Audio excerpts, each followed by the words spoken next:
Sometimes children simply want to love both parents. They look forward to spending time with each of them. But during separation or ongoing conflict, something can begin feeling different.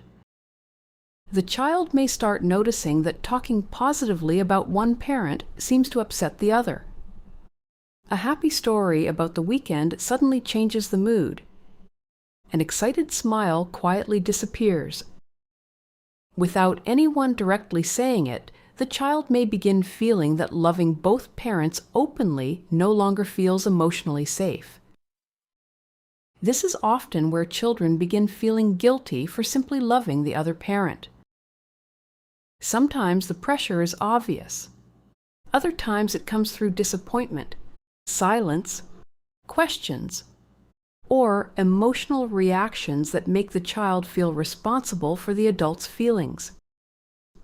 The child may begin feeling tense before fully understanding why. What they repeatedly experience is one adult becoming emotionally affected whenever love or enjoyment involving the other parent is expressed.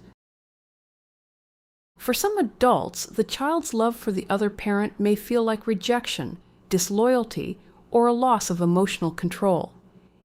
Instead of managing those feelings themselves, they may react in ways that pressure the child to offer reassurance or prove loyalty.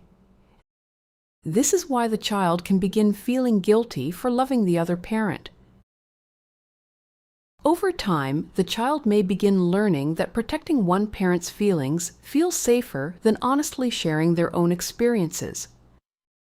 This gradually becomes the child's emotional adaptation to repeated loyalty pressure. As a result, they begin carefully filtering what they say to each parent because speaking freely no longer feels emotionally safe. What this often does is place the child in an emotionally impossible position. They are not choosing between loving one parent or the other. They are trying to avoid hurting someone they care about.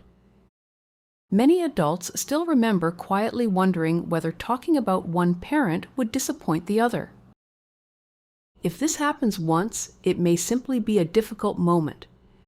But when it happens repeatedly, children may gradually begin changing what feels emotionally safe. Instead of freely sharing their lives, they begin carefully editing them. They may stop mentioning happy memories, hide excitement, or avoid saying anything that could upset either parent. Some people describe this as a narcissistic family pattern when it happens repeatedly. Because over time, the child's emotional needs may gradually become secondary to the adult's need for reassurance or emotional comfort, placing a responsibility on the child that was never theirs to carry. What the child slowly learns is that managing other people's emotions feels more important than expressing their own. That adaptation can continue into adulthood. Some adults later feel guilty enjoying one relationship if they think someone else might feel left out. Others struggle to celebrate good moments because they are still watching for another person's disappointment. In healthy co-parenting relationships, children are free to love both parents without feeling guilty, without protecting adult emotions, and without feeling responsible for keeping the peace. Your confusion may make more sense than you realized.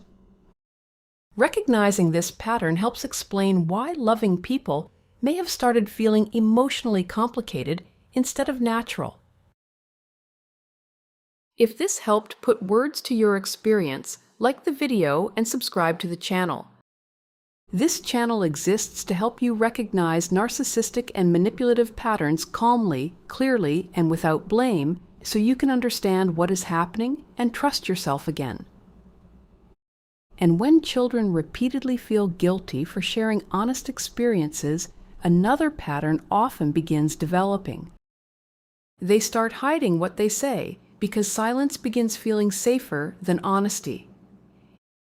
In the next video, we'll look at why children start hiding what they say. Click here to watch.